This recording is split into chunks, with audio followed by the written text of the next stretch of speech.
Okay, so quickly, in the last part, we were going over the Passover observances and the Feast of Unleavened Bread, and what is it, and how do we observe it. And you shall guard the festival of unleavened bread. In the first month, on the 14th day of the month, in the evening, you shall eat unleavened bread until the 21st day of the month in the evening. For 7 days, no leaven is to be found in your houses. Okay, so we went over leaven in part 2. So now we know that we can't have any leaven for at least 7 days. So what are some of the foods that have leaven? Okay, so no leaven. We know that. Any foods that has leaven in it, rises. That also includes yeast. Can't have any food with any yeast in it.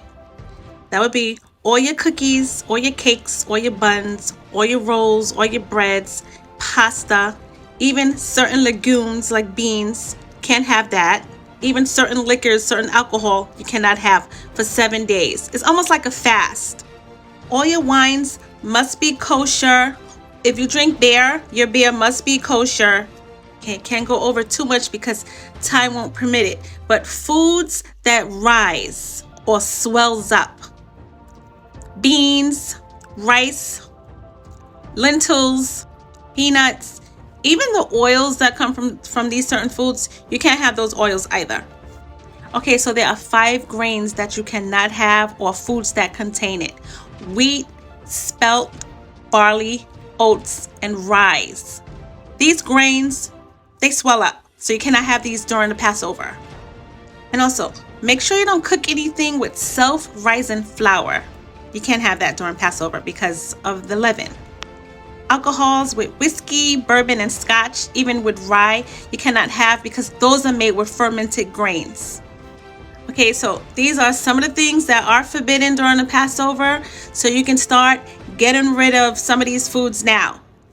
The Most High don't want you to be tempted by eating these foods. This is why he says you cannot have anything in your homes that contain leaven.